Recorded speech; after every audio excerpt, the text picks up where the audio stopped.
hombre es proclive a repetir sus errores. ¿Qué es lo que fue? Lo mismo que será. ¿Qué es lo que ha sido hecho? Lo mismo que será. Lo mismo que se hará. Y nada hay nuevo debajo del sol. Eclesiastés 1:9. Perdón, pastor, ¿qué quiere decir proclive? Vamos a leer la... Es proclive, ok.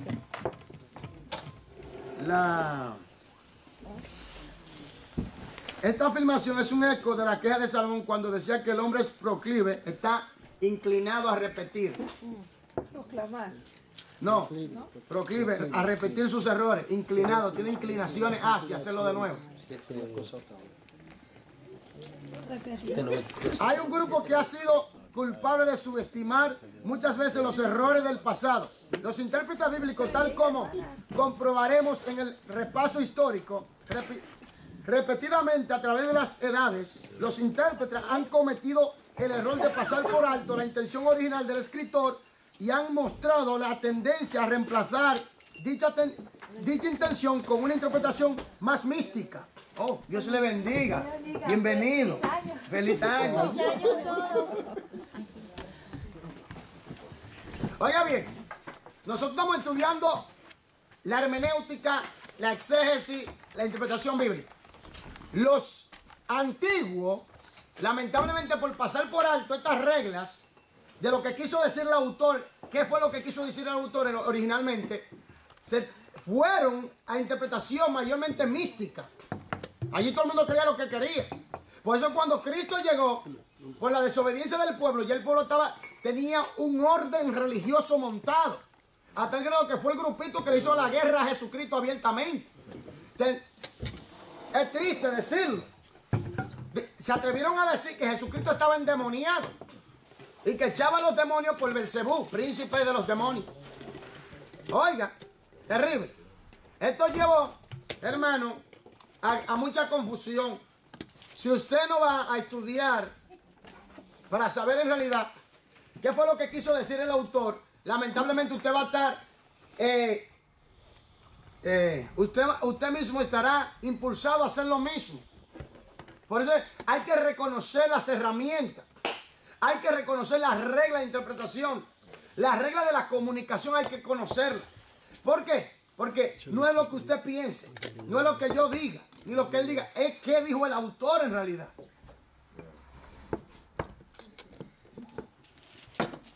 ¿Qué fue lo que él dijo?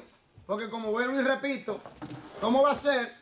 Háblalo aquí, por favor, póngame atención. ¿Cómo va a ser que Charlene y yo somos hermanos en Cristo, verdad? Usted y yo somos hermanos en Cristo. Ok. Usted va para el cielo, ¿verdad? Amén. Yo voy para el cielo, amén. Usted va para el cielo, amén. Ok. Usted cree en el Padre, amén. Usted cree en el Padre, amén. Yo también, ¿verdad? Usted cree en Jesús, amén. Usted también, ¿verdad? Yo también. Usted cree en el Espíritu Santo, amén. Usted también, yo también. Usted cree en la palabra como palabra de Dios, sí. Yo también. Usted también. Ahora, ¿por qué entre nosotros puede haber, y se ha dado el caso, que hay distintas doctrinas? Diferentes interpretaciones. Y hay diferentes interpretaciones, pero ¿dónde está la raíz de ese problema? ¿Dónde radica? ¿Cuál es la semilla de ese problema? Al no conocer el sentido del autor, el sentido de lo que fue escrito. Sí, pero el punto está... Y no conocer las reglas. Ahí es el que quería caer. Si usted no conoce las reglas... Pero si una persona mormona o testigo de Jehová estudió teología, o los católicos que estudiaron teología, para ser un sacerdote ellos tienen que estudiar, ser teólogos. Y si es así, ¿por qué hay tanta diferencia? Es porque en realidad la mayoría de los teólogos católicos no estudian la Biblia en sí, como debe ser. Varios de ellos sí, pero estudian mayormente los dogmas de la religión católica, de irse a fondo a las escrituras de lleno. Y un testigo de Jehová mormón, si estudia teología, yo me imagino que debe ser la universidad como tal. Sí, pero entonces es que algo general, ¿no? Sí, algo general, pero el punto está que en la universidad, como hablamos, los académicos pueden tener cierto conocimiento académico de la palabra de Dios, pero no tienen el espíritu de la palabra, que es el que te hace entender claramente toda la estructura y el plan de Dios. Ahora, las reglas de interpretación te ayudan a ti, ¿verdad? Pero hay gente que, por ejemplo, los testigos, ellos dicen que Jesús no es Dios. Ellos dicen que el infierno no existe, cuando eso está claro en la Biblia. Los mormones, ellos dicen que ellos tienen un libro que ya fue inspirado. Lamentablemente no es así, porque el canon ya se había cerrado. Y además la iglesia no hizo el canon, la iglesia aceptó el canon de las escrituras. Entonces, el punto es recibir a Cristo como Señor y Salvador, recibir la palabra como es la inspiración de Dios en toda su totalidad, desde la Génesis hasta la Apocalipsis. Porque estudiar teología es bueno, pero eso no te dice que tú ya vas a conocer la verdad, porque hay teólogos que rechazan muchas verdades bíblicas. Hay eruditos que rechazan muchas verdades bíblicas. Hay eruditos que dicen cierta parte de la Biblia es inspirada y otra parte no. Cuando la palabra dice todas las escrituras inspiradas por Dios. El punto aquí es nacer de nuevo. ¿Se recuerdan los intérpretes? Los requisitos del intérprete, ¿se recuerdan? Usted tiene que haber nacido de Dios, de la palabra y del Espíritu. Esto es algo serio. Si usted no nace del agua y de la palabra y del Espíritu, si usted no nace de Dios, ¿cómo usted va a entender la regla del reino? ¿Cómo lo va a hacer? Explíqueme a mí. No tiene luz, no tiene iluminación del Espíritu. Porque el señor T.J. Russell, el fundador de los testigos, él salió de la iglesia, si no me equivoco, una iglesia bautista, rechazando la doctrina del castigo eterno, rechazando la Trinidad de Dios, rechazando totalmente de que el Espíritu Santo es una persona. Pero ellos se basan, todo lo que ellos predican, se basan en un texto bíblico o algo referente. Ahí es que viene el punto, mi hermana. El punto está correctamente interpretado, por eso estamos estudiando las reglas de interpretación.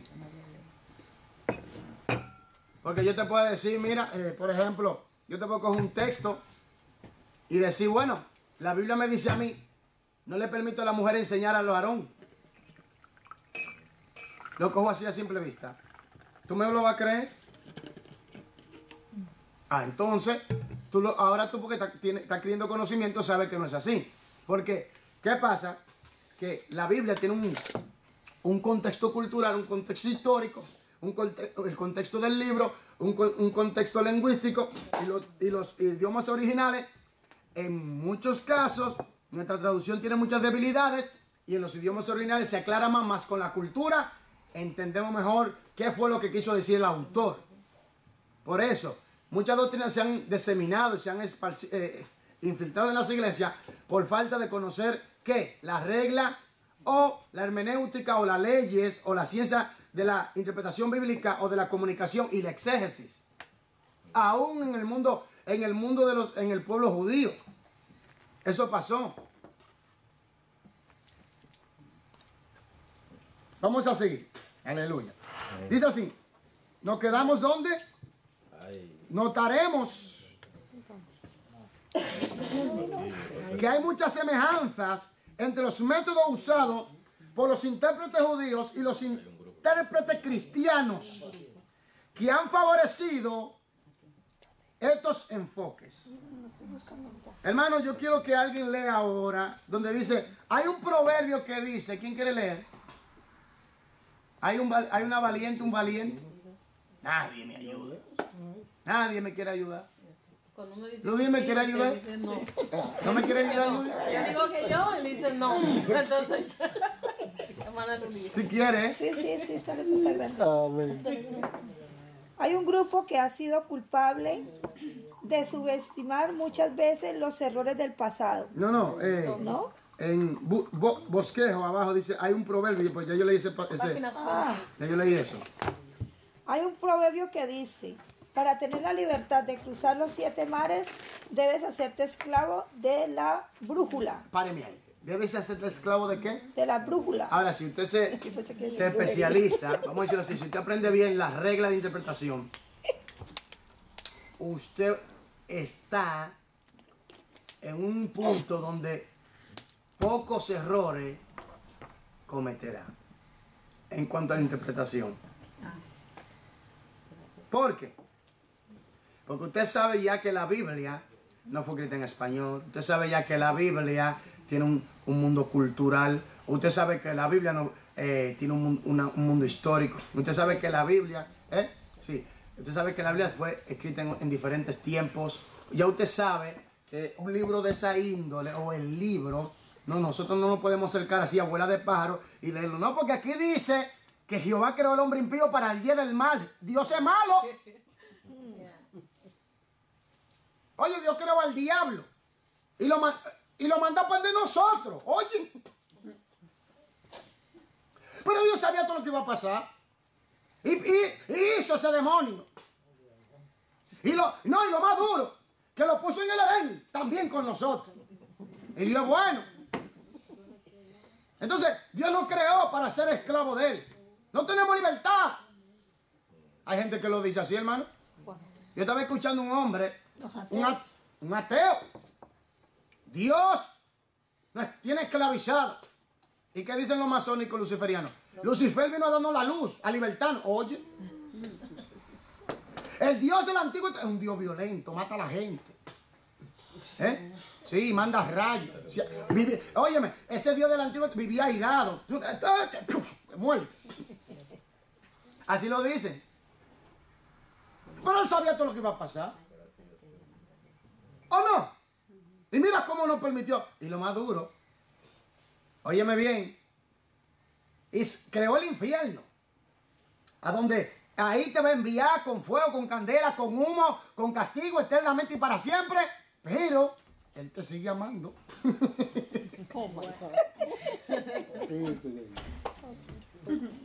Pero la gente que no entienden dicen todas esas cosas. Eso es ignorancia. Porque Dios creó seres libres. Amén. Lo que se quieren es justificar. Exactamente, pero Dios creó seres libres para que puedan escoger entre el bien y el mal. Porque si usted nada más conoce el bien, usted no es libre. Y si usted conoce el mal, usted tampoco es libre. Y si usted no tiene la capacidad de escoger entre uno de esos dos, tampoco es libre. Y si no hay leyes para escoger, tampoco es libre. Y la libertad no está condicionada a que tú puedas hacer lo que te da la gana. No es así. Es una libertad. Eso es libertinaje. Ya tú eres esclavo. La libertad está condicionada y está centralizada en que tú conozcas lo bueno y lo malo y escojas por lo bueno porque es intuisto, es lo mejor. Y lo hace por amor. Y Adán estaba cabalmente maduro cuando Dios le dijo, si comes del árbol ciertamente morirás. Punto. ¿Y ahora usted dónde cree que esté Adán? ¿En el infierno? No, Adán está salvo. Nuestros primeros padres están salvos. Adán y Eva. Pero la Biblia no dice de que si se arrepintió o no se arrepintió. No, Dios le enseñó cómo acercarse a Dios a través del sacrificio. Por ejemplo, Abel, ¿de dónde aprendió los sacrificios para acercarse a Dios? Fue de Adán y Eva que Dios se lo enseñó a ellos. Entonces, todos los descendientes de Adán, llegó un momento hasta Noé, que ellos sabían de la historia totalmente. Los egipcios tenían historia en su cosa del diluvio. Los sumerios tenían dibujos del diluvio, una catástrofe grandísima, que vino un cataclismo, que vino totalmente un diluvio que arropó toda la tierra. Eso está. ¿Me entiendes? Ellos tenían ese conocimiento que llegó un momento donde la gente se desprendió de ese conocimiento. Todavía existe. Todavía existe. Hay ¿cómo se dice? Jeroglíficos. Eso mismo, de que hubo un gran acontecimiento en la historia que sacudió la civilización de ese entonces. Entonces, ¿qué pasa? Que todos los descendientes de Adán, hasta tal punto, hasta tal generación, tenían ese conocimiento. Entonces, ¿qué pasa? Que llegó un momento donde se desprendieron. Pero yo lo que quiero decir es lo siguiente. Si queremos entender bien las cosas de Dios, tenemos que tener las leyes o la ciencia de interpretación. Por eso estudiamos la hermenéutica. Siga leyendo, por favor. Durante los siglos, los marineros solo viajaban por donde podían visualizar la costa porque temían perderse. Pero finalmente, la navegación fue revolucionada con el descubrimiento de la brújula. Como la brújula señalaba en una sola dirección, los marineros podían usarla para cruzar los océanos y regresar a casa sanos y salvos. Páreme ahí. ¿Una sola qué? Dirección. Entonces, ¿cómo va a ser que, vuelvo y repito, usted cree en la Biblia y cree en todo lo que nosotros creamos, y vamos para el mismo lugar, y usted tenga una doctrina diferente a la que yo creo? Yo creo que alguien tiene que estar mal aquí. Porque ¿sabe cuál es el problema? El problema es, no porque Calvino dijo, no porque Lutero dijo, no porque Wesley dijo, no porque Jonathan Edwards dijo, no porque fulanito. Oye, pero ¿qué dice las escrituras? ¿Qué dice el texto bíblico? ¿Qué dice Dios en su palabra?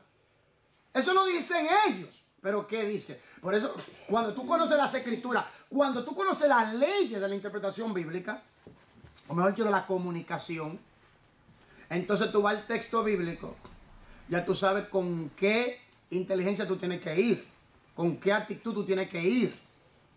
Es una sola dirección. ¿Cuál dirección? ¿Cuál? Cristo, de Cristo. Cristo. Sí, pero La de la Biblia. lo que dijo el autor, lo que quiso decir el autor. Pastor, la gente son a veces complicados porque aún... Que si son... A veces. A veces no. A veces. Óyeme. Pero, Oye. Hubo un predicador que estaba diciendo, hermano, usted tiene que llorar y llorar y llorar ante Dios y llorar ante Dios y llorar. Y dice una hermana, no así, ¿no? Claro. ¿Y qué le hacía la hija a la hermana? Voy a llorar duro hasta que te duela la cabeza, la hija le decía, porque quería algo. Voy a llorar.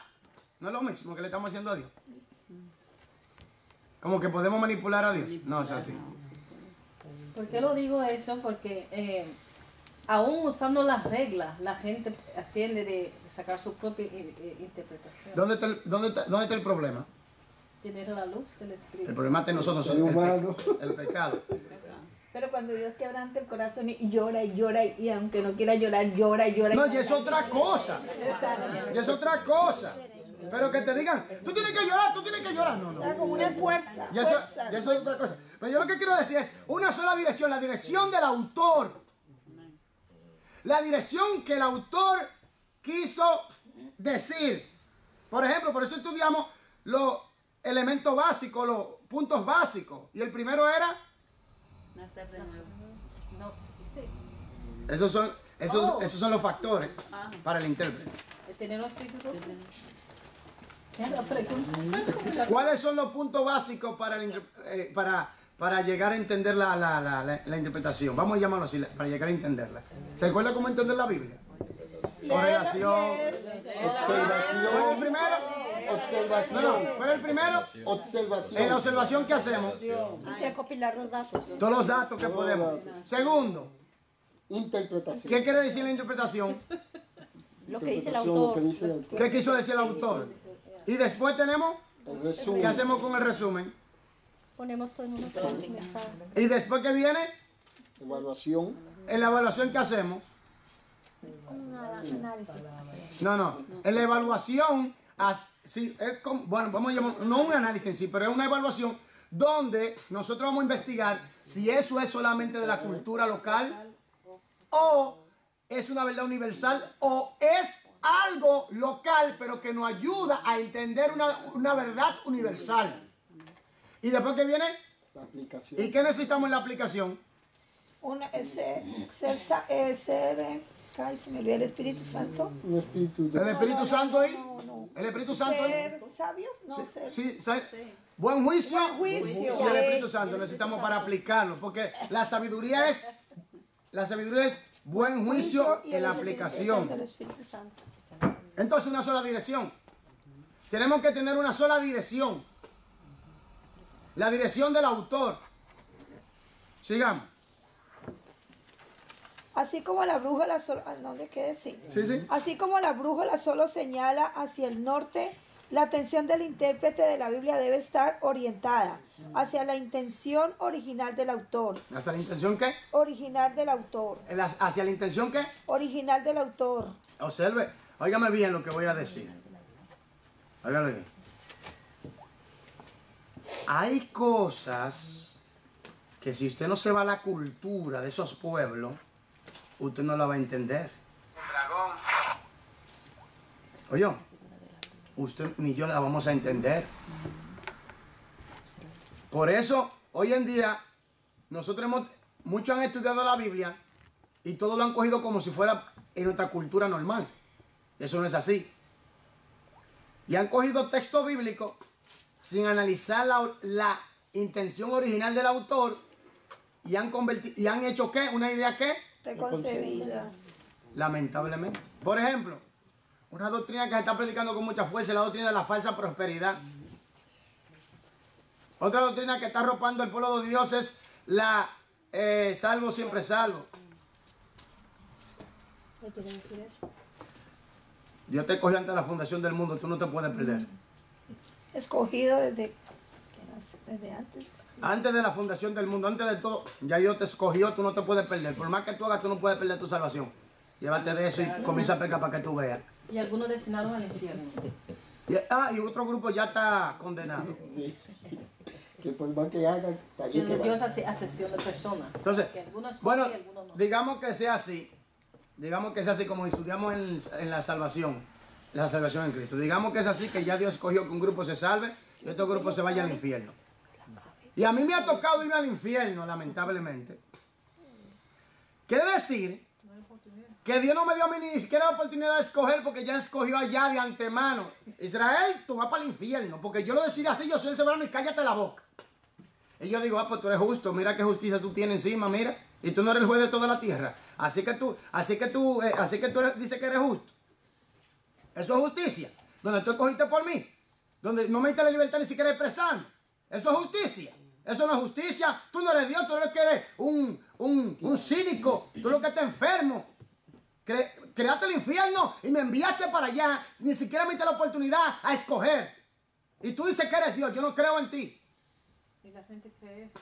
¿Sabe? Eres un sádico, eres un malvado. Eres el ser más aterrador que he conocido. Yo lo puedo decir. Si es así. Pues tú sabes lo que es el infierno eterno. Que tú no tengas oportunidad. No, porque. Oiga lo que dicen esos bárbaros. Es que la salvación es una parte solamente de Dios. Entonces el hombre no escoge. Entonces el Espíritu no te convence de juicio y de pecado. Lo que pasa es que hay un mal entendimiento acerca de lo que es predestinación. Lo que cuando se dice antes de la fundación del mundo, hay un mal entendimiento. No, porque Dios cogió a Jeremías. Estudia bien qué es lo que se está refiriendo. No, porque Dios cogió a Jacob y a Esaú. Estudia bien qué fue lo que quiso decir. Y la Biblia no se contradice. Vámonos a de nuevo, capítulo 6. Y los hijos de Dios se llegaron a la mujer de los hombres. ¿Los hijos de quién? De Dios. De Ben Elohim, en hebreo. ¿Los hijos de quién? De Ben Elohim. De Dios. Ok, ahora viene el punto. De Ben Elohim. Ahora viene el punto. Póngame atención. Noé, hazte el arca. No hizo el arca, ¿sí o no? ¿Cuántos se salvaron? 8. ¿Dónde están los otros hijos de Dios? No eran hijos de Dios. Pero dice que los hijos de Dios se llegaron a las hijas de los hombres. Ah, entonces se perdieron. No, y algunos, oiga lo que dicen esos bárbaros. No fue perdición eterna. Y cuando tú lees Pedro, dice que lo que perecieron. Está bien, digamos que, como dicen ellos, ok, está bien, ok. Sacando la Biblia fue su contexto, ok. Llegamos donde el pueblo de Israel fue escogido, ¿es el pueblo escogido, sí o no? Amén. ¿Sí o no? Que Dios bendiga el pueblo de Israel. Amén. Oye, pero que dije que Dios bendiga el pueblo de Israel. Amén. Ok. Se les revelaron a Moisés Coré. ¿Qué pasó con Coré? La tierra se abrió. ¿Y dónde descendió? Él y todos los que le siguieron. Y no era escogido de Dios. El pueblo de Dios, sí. Desobedeció. Está bien, yo digo, no, porque es el tiempo. No, espérate un momento. No. Hijo es hijo, ¿sí o no? Escogido es escogido, ¿sí o no? Entonces usted ve que esa teoría, esa teoría y esa enseñanza no tiene fuerza en las escrituras, no se apoya. Lo que han cogido los textos fuera de su contexto y ha hecho un pretexto. Y maestros y teólogos y grandes hombres que conocen supuestamente Biblia han cometido este error.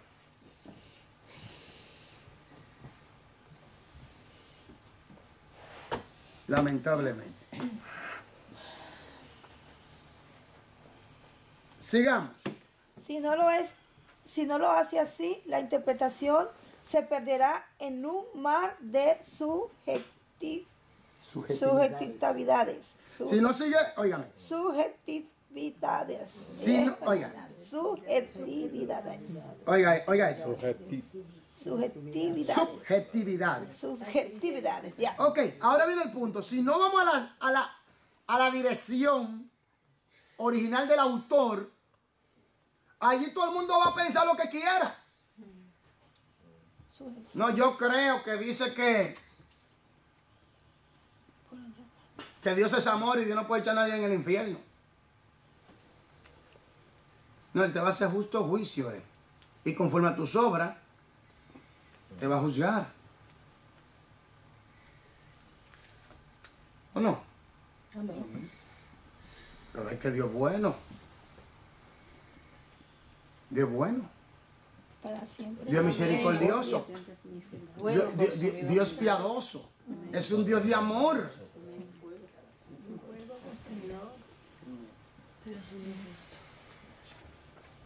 Pero cuando tú dices, no, espérate, hay otro lado, ya la gente tiene miedo. Ya la gente tiene miedo de que tú dices que hay un infierno y todo aquel que no se sujete a la ley de Dios se va para allá. Sí, pero Dios es amor, sí, pero espérate un momento. Tú amas a tu hijo y si no obedeces tú la regla en tu casa, ¿qué pasa? Fuerte, Dios, no, pero hay que poner la cosa clara. Dios creó el infierno para el diablo y sus ángeles. Amén. Amén. El hombre va allí por desobediente. Sigamos.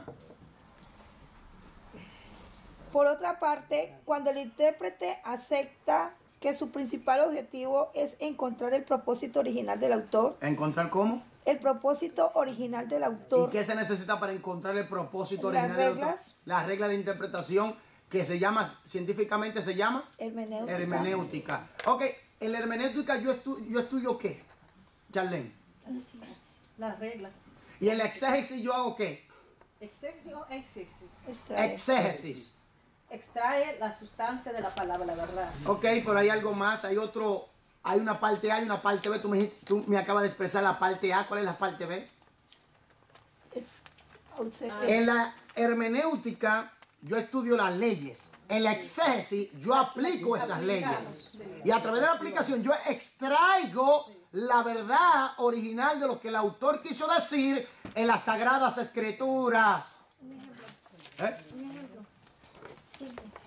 Un ejemplo simple. Váyase a Lucas. Vámonos a Lucas.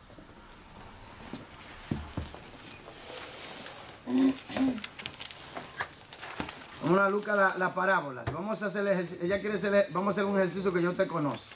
La parábola de... ¿Cuál cogemos? La de atrás más. Hermana. Seguro la más difícil. Porque ya la hicimos. No, sí, la parábola de la moneda perdida. Vamos a coger la parábola de la moneda perdida. O sea, 1:15 creo que es. ok. Sí, 15, capítulo 15. Capítulo 15, versículo 8 hasta el 10. ¿Quién lo puede leer, por favor? Si hay un voluntario. En nombre del Padre, del Hijo y del Espíritu Santo. Oh, qué mujer, si tiene 10 monedas y pierde una de ellas, no enciende la lámpara y barre la casa y busca con cuidado la moneda hasta encontrarla. Y cuando la encuentra, reúne a sus amigas, vecinas y les dice: alégrense conmigo, porque he encontrado la moneda que se había perdido. Yo les digo a ustedes que el mismo gozo hay delante de los ángeles de Dios por un pecador que se arrepienta. Ok. Aquí vamos para entender esta parábola, tenemos que ir al contexto cultural. Porque Jesús está llevando a cabo una parábola, y una parábola es coger una verdad, un acontecimiento cotidiano, o que la sociedad está familiarizado con ese acontecimiento o parte de la cultura. Entonces Jesús cogió la situación de una mujer que tenía 10 dracmas, perdió una, ¿verdad? Y la buscaba diligentemente. Cuando la halló, le dijo a sus vecinas o a sus vecinos que se gozaran con él. Ahora, no voy a entrar de lleno, pero cuando agarro el contexto cultural, sé que antes la gente llevaba todas sus prendas, todas sus cosas que pertenecen encima. Y le costaba mucho cuando una cosa se perdía. Ahora, ¿qué pasa?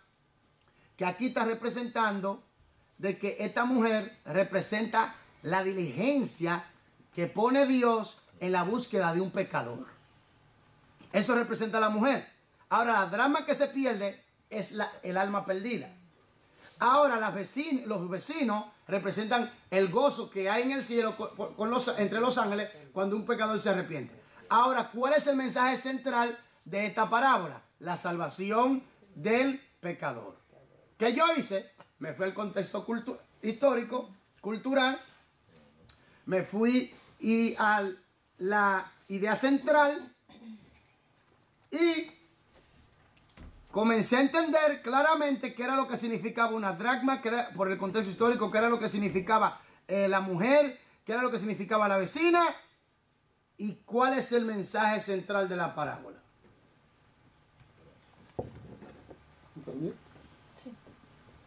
Si yo no uso el contexto histórico o cultural, no voy a entender en realidad afinidad qué fue lo que quiso decir.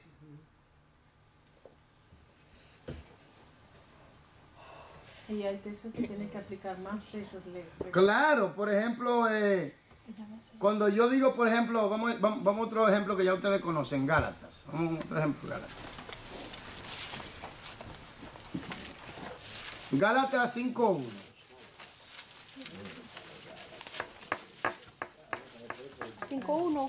En el nombre del Padre y del Espíritu Santo. Manténganse pues firmes en la libertad con que Cristo nos hizo libres y no se sometan otra vez al yugo de la esclavitud. Ok, ahora el término libertad, ¿en qué forma o de qué manera el autor lo está expresando? Ahora yo tengo que irme al propósito del libro. El propósito del libro era contrarrestar una doctrina de los judaizantes, que estaban haciendo que la gente volviera a la ley de Moisés, que tenían que creer en los rituales y en la ley de Moisés para ser justificados. Ahora, la libertad está hablando aquí de la libertad de la maldición que pronuncia la ley sobre aquellos que no han sido justificados por medio de Cristo. ¿Me entiendes? Por ejemplo, la esclavitud está hablando que como nadie había cumplido la ley, está bajo cautividad. ¿Me entiendes? Porque nadie había sido libre, porque la ley no fue dada para libertarte, ni para justificarte. La ley era como un termómetro espiritual que te medía a ti tu condición espiritual y te decía, tú mereces que te maten. Por eso vino Jesús. Entonces, por eso dice, está pues firme en la libertad con que Cristo nos hizo libres. ¿Libres de qué? De la maldición y de la esclavitud. ¿Por qué? Porque como nosotros estábamos bajo pecado, éramos pecadores, practicábamos pecado, vivieron en pecado, la ley nos condenaba. Ahora Cristo nos limpió de pecado y cumplió la ley y nos limpió de pecado. Entonces no estamos bajo la condenación de la ley, no estamos bajo la esclavitud. Entonces el término libertad se está hablando de la libertad de la maldición que pronuncia la ley sobre todo pecador que está condenado.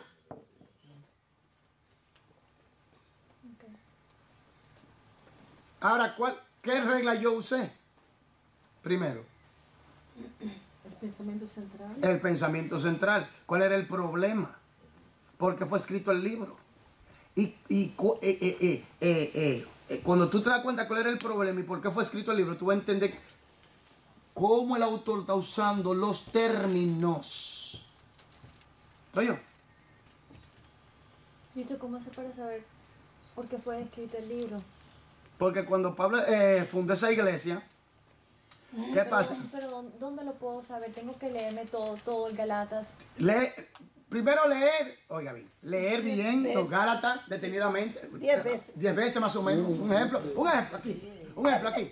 Hay libros, mire, por eso estudiamos libros de cultura bíblica. Por eso por ejemplo, acerca del divorcio y el matrimonio. Es un tabú hoy en día, todavía. Terrible. El matrimonio y el recasamiento. El divorcio y recasamiento es un tabú. ¿En dónde? En las iglesias, en ciertos concilios. Por ejemplo, yo estoy casado con mi mujer y yo soy un sinvergüenza y me voy con otra mujer y le pongo el divorcio a mi mujer y me recaso con otra mujer, tengo una familia, mi mujer tiene que esperarse que yo venga otra vez o que me muera. Sin embargo, yo no he hecho nada. Según los líderes de la iglesia. Según los líderes de la iglesia. Sin embargo, yo fui el sinvergüenza que me fui con otra mujer. Oiga, rompí el pacto matrimonial, le puse el divorcio, óigame bien, y ella no ha hecho nada. Ha sido una mujer fiel, ejemplar, búsqueda de Dios. Sin embargo, yo me cansé, yo no quería más Dios. Yo me fui con una bandolera, le puse el divorcio a mi mujer. Oye, me casé con ella, tengo 3 hijos, y ella tiene que esperarme que yo me divorcie y me recase otra vez con ella. En disciplina. No es justo. No es justo. Ante Dios, seamos sinceros, oye, por el sentido común. Ya, no es justo. Ahora, la Biblia dice en el capítulo 19, aleluya. En el capítulo 19 de Mateo dice, a salvo que no sea por causa de fornicación. Y Pablo, en el capítulo 7 de 1 Corintios, Pablo sabía sobre todas esas leyes del matrimonio y el recasamiento. Entonces, ¿qué? Pablo sabía todo eso, cómo eso funcionaba. Y Pablo le dice, bueno, si usted está casado con una persona inconversa y la persona inconversa no quiere, ¿qué le dice Pablo? Pues sepárese, esclavitud no hemos sido llamados, a libertad nos llamó Cristo. Entonces, ¿qué pasa aquí? Porque entonces Pablo le manda que se separe si Pablo sabía que Dios dice que lo que une Dios no lo separa el hombre. Por la dureza de sus corazones. Lo que pasa es que en el tiempo de Moisés, esos religiosos eran tan tal que dijo, y mandó Moisés, dijo, ¿qué? ¿Cómo fue? No. Moisés permitió por el pecado de ustedes. Moisés no mandó. Muéstrate que, mujer bruta, mira, se te quemaron las habichuelas. Toma la carta y se la de aquí. Era así. Era así. Es que se casaban sin amor. Sí. La comida está mala. Todavía. Era así. Esa gente estaban. Porque, óigame bien, cuando Dios dice pueblo de dura cerviz, Dios está viendo la intención profunda del corazón. Que ese dura cerviz está hablando del pecado interno de ellos. Entonces, por eso estudiamos las escrituras en el contexto cultural, en el contexto lingüístico, en el contexto histórico, en el contexto inmediato, que es lo que dice ahí mismo, en el contexto de todo lo que la Biblia dice en sí, cómo encaja todo esto, para entender claramente qué fue lo que quiso decir el autor. Pero si tomamos la Biblia a simple vista, podemos cometer los errores que nuestros antepasados cometieron. Hay que estudiar historia Historia, pero simplemente... para poder entender. Introducción. Sí, introducción.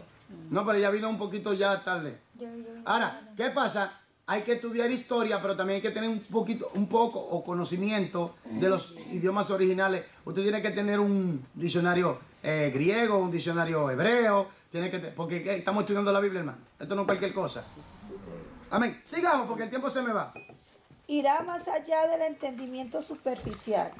Experimentará la alegría del descubrimiento en la palabra de Dios. Aunque muchos intérpretes cristianos han reconocido esta verdad básica, también hubo intérpretes judíos y cristianos que dirigieron sus esfuerzos hacia todas las direcciones de la brújula. En todos los casos, tales estudiosos buscaron un significado distinto del que el escritor realmente quiso dar. ¿Oyó eso? ¿Por qué hay tanta división en el pueblo de Dios? Mira, señores, les voy a dar un consejo. Oiga, póngame atención a lo que voy a decir ahora. Esto es terrible el ejemplo que Jesús cogió. ¿Sabe a quién Jesús cogió como ejemplo de unidad? Al diablo. Oye a quién Jesús cogió como ejemplo de unidad, al diablo. Eso dijo, si Satanás ya fuera Satanás, ya se acabó su reino. En otras palabras, es imposible que Satanás ya fuera Satanás. Pues sí. ¿Me entiendes? Oye a quién Jesús escogió como ejemplo. Pero el pueblo de Dios que tiene la verdad que, oye, la verdad es indivisible. Amén. El pueblo de Dios, el diablo parece que vino, no te preocupes, le voy a meter confusión, le voy a meter doctrinas raras, le voy a meter orgullo, altivez, soberbia, todas esas cosas, lo voy a introducir dentro de la iglesia para traer división y así debilitarlo y dejar que la casa se desplome. O traer un debilitamiento que yo pueda hacer mi trabajo con más facilidad. ¿Y qué siembra? Contienda. División. No, yo no estoy de acuerdo contigo. Tú no estás de acuerdo conmigo. División. No, ya estamos divididos ya. Uy, no, No, yo no puedo trabajar con Israel. No. Oye. Otra cosa son los intereses personales de la persona, hermano. Yo voy a buscar mis intereses personales. Como dicen allá, yo voy a buscar los míos. Exactamente. Entonces, nos sentamos a una mesa a dialogar. Oiga bien, nos sentamos a una mesa a dialogar. Pero yo estoy pensando en cuánto me van a dar a mí. No, y los preparan a todos los... para que hablen y hacen sus shows. Entonces, los intereses personales, a mí no me interesa las almas, a mí lo que me interesa son cuánto ¿Cuánto me van a tocar? cuánto me voy a embolsillar yo. Eso es lo que está destruyendo al pueblo de Dios. ¿Me entiendes? Entonces, y por eso se le facilita a Satanás hacer su trabajo en las iglesias. En el local estamos Calculando. Por favor, aquí. Entonces, ¿qué pasa? Que los intereses personales y la división doctrinales ha causado un debilitamiento en el pueblo de Dios y ha hecho que el diablo tenga la facilidad de hacer su trabajo en las iglesias y fuera de las iglesias. Lamentablemente. Y ahora los no cristianos, cuando quieren venir cuando uno le predica, dicen, pero ¿cuál es la verdad? Así es el diablo. Porque eso se lo ingenió. El diablo hizo su trabajo ahí de una manera muy meticulosa para poder llevar a cabo su trabajo de confusión. Por eso yo digo, ¿dónde radica el problema? ¿Qué estudiamos en cómo entender la Biblia? Radica en que la gente son perversas en obedecer a Dios. Radica en que la gente usa de forma extraña las escrituras. Radica en que la gente falsea la Biblia deliberadamente. Y están sus intereses personales de por medio. Yo voy a predicar si me dan tanto.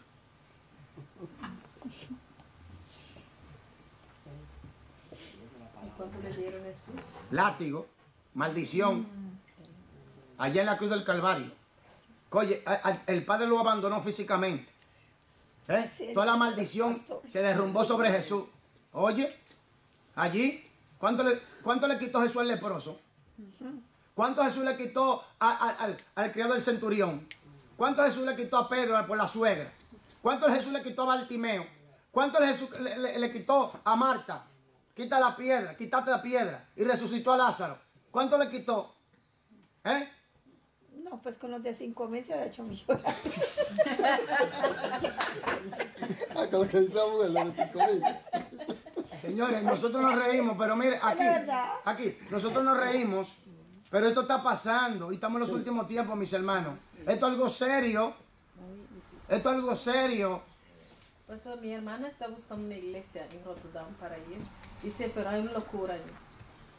Pero locura es poco, hay que amarrarle con camisa de fuerza a todo ello. Un locura dice que tiene miedo a ir a la iglesia porque hay doctrinas raras y que un pastor fue a Angola y vino con un anillo que siempre usando el anillo y maltratando a su esposa y haciendo de todo. Otra cosa, hermano. Manipulando. Oiga, otra cosa que la gente dice de que me pongo la armadura de Dios. Eso no trabaja así.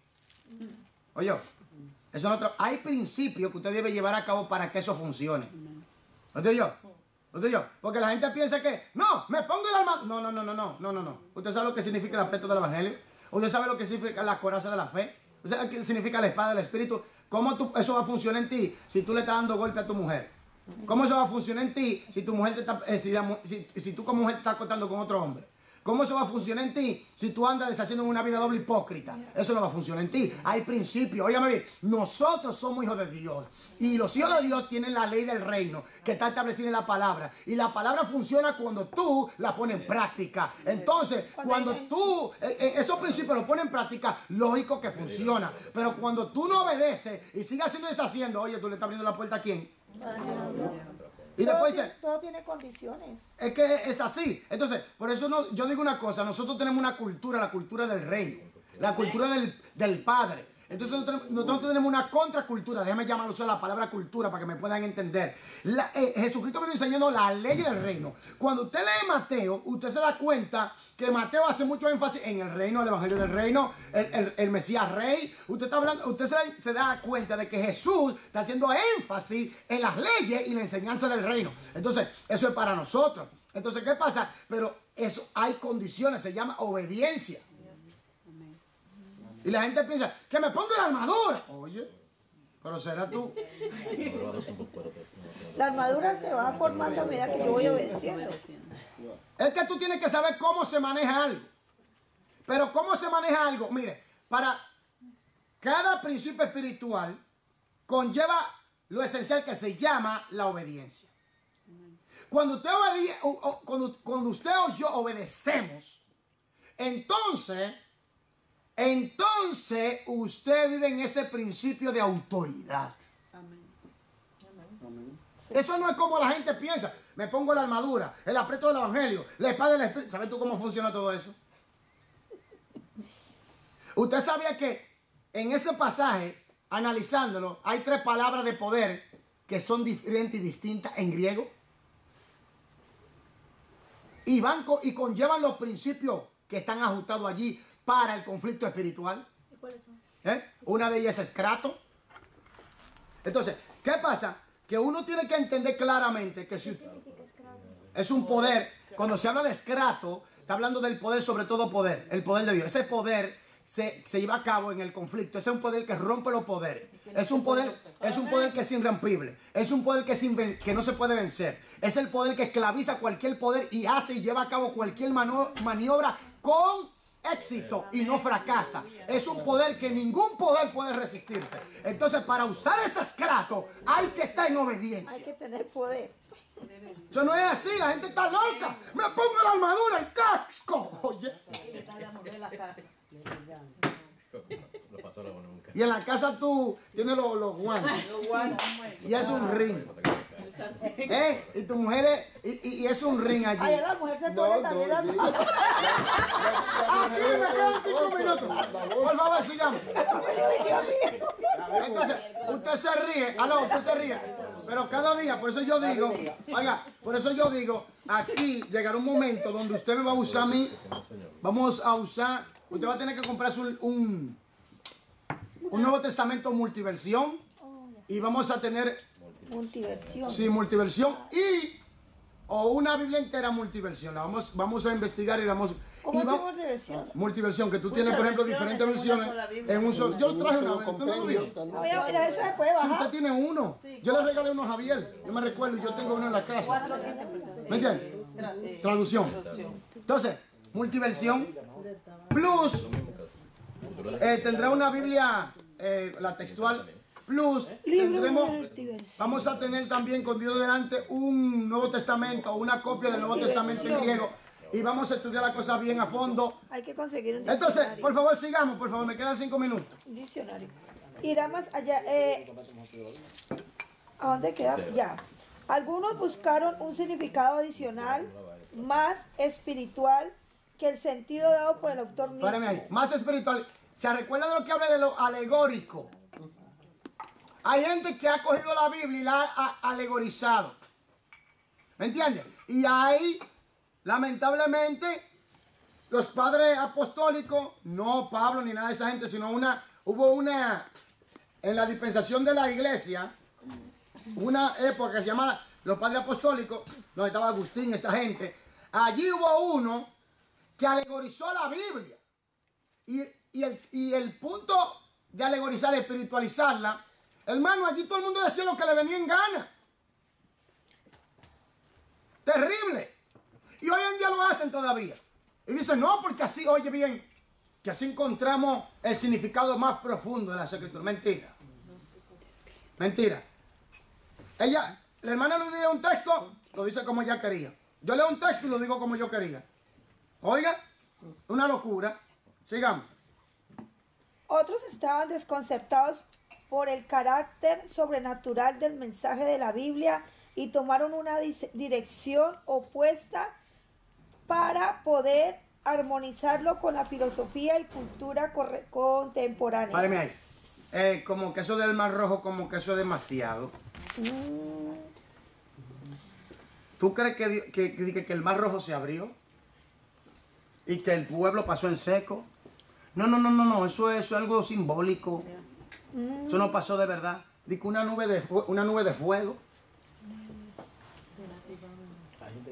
No. Dice que Moisés tocó la piedra o le habló a la piedra y salió agua. No, eso es demasiado. Dice que duraron 40 años en el desierto y no se le gastó el calzado ni nada. No. Le quitan lo sobrenatural. Permiso. Dice una nueva versión de Moisés. Y ahora que usted mencionó del Mar Rojo, en esta versión no se abre el Mar Rojo. No, yo la vi. Se baja, él tiene una espada, se acuesta a dormir y al siguiente día el mar se bajó. Sí. Entonces sigamos por favor. Otros estaban allá. ¿A dónde quedamos? Estos desdeñaron la intención del autor y buscaron una interpretación más racional. ¿Qué quiere decir racional? Que tiene que ajustarse a la lógica. Un tercer grupo buscó una forma de interpretar la Biblia para que ésta apoyara sus tradiciones y creencias oficialmente aceptadas. Forzaron a la Biblia, como yo he dicho, forzar texto para que supuestamente diga lo que nosotros pensamos. Lo que nos convenga. Exactamente. No es triste, es triste, pero eso se está dando hoy en día. Sigamos. Observe en la figura de la brújula las 4 direcciones principales que la interpretación ha tomado.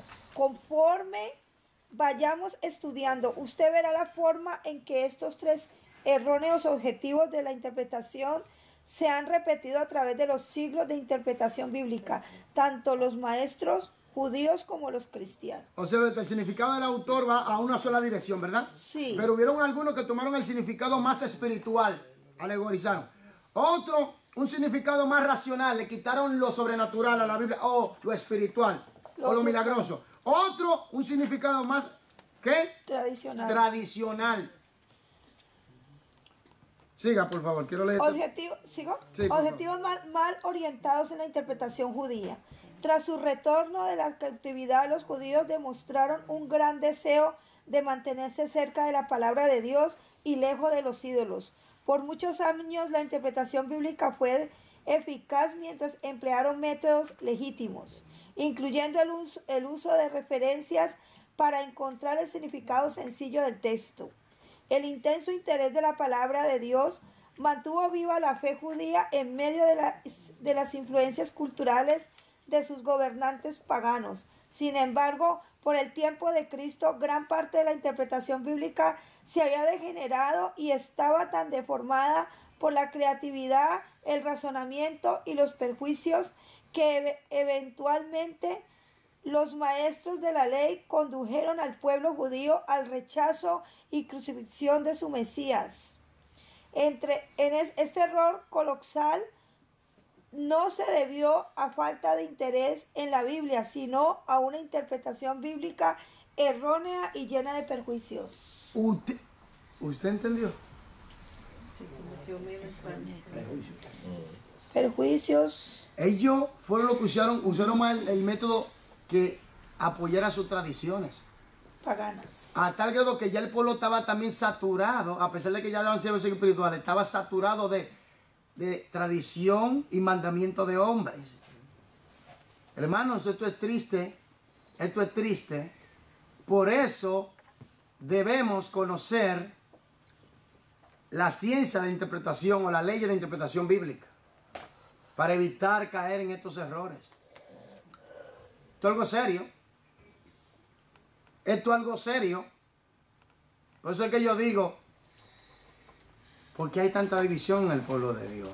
¿Ahora se da cuenta por qué? ¿Se da cuenta por qué? Y es triste, ¿eh? Porque todos vamos para el mismo cielo. Todos los cristianos que han nacido de nuevo le sirven al mismo Señor, al mismo Rey de Reyes, al Creador del universo, a todo, de todo. Y sin embargo, no estamos alineados en la misma dirección, doctrinalmente hablando. Y esto radica es en los métodos de interpretación, en los prejuicios, en los intereses personales de la persona, en el fascio deliberadamente de las Escrituras, en la perversión de obedecer a Dios, que no obedecer a Dios por su perversión, no quieren obedecer a Dios, y usar la Biblia de forma extraña.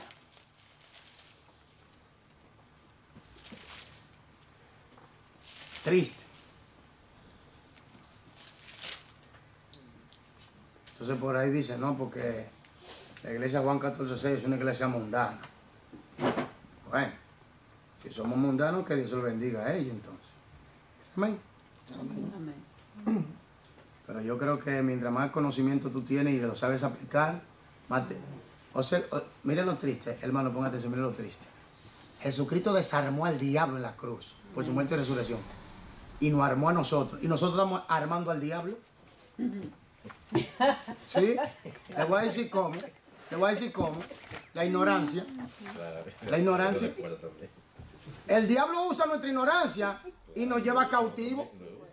Y nos controla y mete todas esas cizañas, toda esa diablura. Cristo desarma al diablo, nos arma a nosotros y nosotros estamos armando a nuestro enemigo para que acabe con nosotros. Eso es triste, hermano, pues está sucediendo. Es inteligente el diablo. Astuto. Por eso yo digo, miren, grábense esto muy bien. El personaje estaba allá arriba y los otros ángeles veían a Dios cara a cara y él tuvo la capacidad de arrastrarlo. Adán y Eva veían a Dios cara a cara y lo sacó del Edén. Por eso la Biblia dice, no ignoremos sus maquinaciones. Es triste. Jesucristo lo desarma al hombre fuerte. Oye, al hombre fuerte lo vence, lo desarma, nos da el botín a nosotros, nos da el Espíritu Santo, nos da el poder, nos da la autoridad, el dominio, todo. ¿Y nosotros qué hacemos? Como no sabemos cómo esto funciona, el tipo dice, pues están desarmados. Están armados y desarmados al mismo tiempo. Porque no saben cómo funciona. Nuestra ignorancia la usa en contra de nosotros. Y nosotros lo estamos armando, le estamos dando armas a él. Dándole gusto. Triste, pero es así. Yo no estoy de acuerdo contigo. Hermano, hay cristianos, oiga esto, ponga, que no se pueden sentar a dialogar en amor. Un punto de las Escrituras. No idea preconcebida. No pensamiento tú. No, ¿qué dice las Escrituras? Conforme a las reglas. No. Es un pleito de una vez, una guerra. Y tú me dices y yo te digo. Y que no, que tú estás endemoniado, que tú tienes al diablo. Oye. Pero sin embargo, él es cristiano, nacido nuevo y yo también. Y vamos para el cielo. ¿Quién es que ha hecho ese trabajo ahí? ¿Quién es que ha hecho ese trabajo de esa manera? ¿Quién? Satanás. Y mire qué sutil. Y lo más duro, que la gente le sigue la corriente. Satanás, ¿qué hacía Satanás antes? Perseguía a los cristianos, los mataba y todas esas cosas. Claro, hay países donde los persiguen. Pero ahora, ¿qué está haciendo Satanás? Vamos a darle dinero, vamos a darle fama. Vamos a darle dinero, vamos a darle fama. Vamos a darle comodidades. Y lo ha puesto cómodo a muchos. Gente que estaban prendidos en fuego del Espíritu. Hoy en día están muy cómodos. Y cambiaron el mensaje también. Hermanos, no le demos arma al diablo. Él está desarmado. Aprenda bien, aquí por favor. Aprenda bien las leyes del reino. ¿Cómo se usa? Amén, por favor. ¿Cómo se usan? Hermanos, si tú no sabes cómo funciona el arma que Dios te ha dado, ¿cómo tú vas a poder contraatacar? ¿Cómo tú? Oye, sometió pues a Dios. Resistir al diablo y él huirá de vosotros.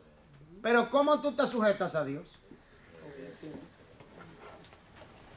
Pero si tú no conoces las Escrituras, si tú no llevas a cabo los principios bíblicos, por eso es bueno saber estudiar la Biblia para entender la estructura de los principios bíblicos, de las leyes del reino y saberla aplicar. Entonces nos sujetamos a Dios, le cedemos el control al Espíritu Santo, vivimos en el Espíritu por la obediencia a la palabra. Entonces, por más que el diablo ataque y ataque, no va a poder. Entonces, ¿qué le queda como opción?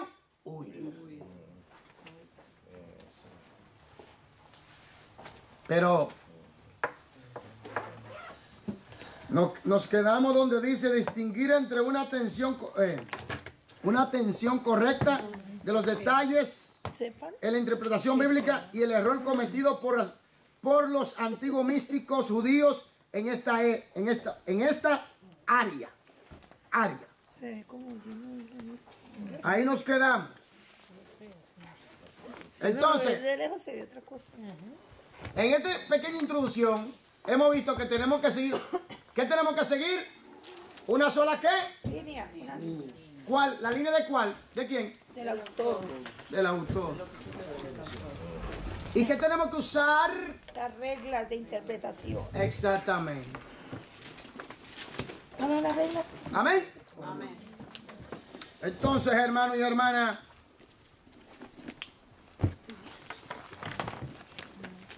para terminar quiero leer el texto. La vez de Isaías 44.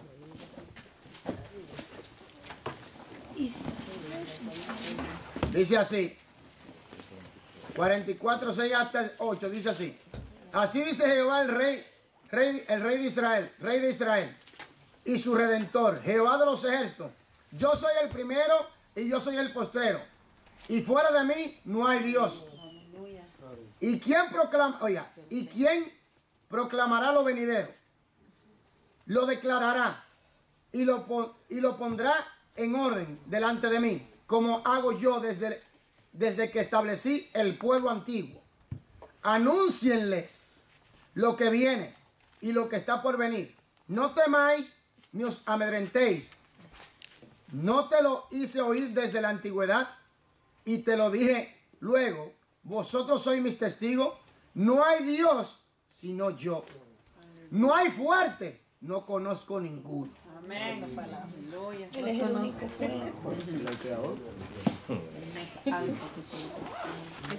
Ahora la pregunta que yo hago. ¿Conoces tú lo que él está diciendo aquí? Para que no ande, ay, que la situación, no ande así, no te preocupes. Ay, que pequé, que me voy al infierno, pide perdón y lávate con la sangre y siga adelante. Marte, por favor.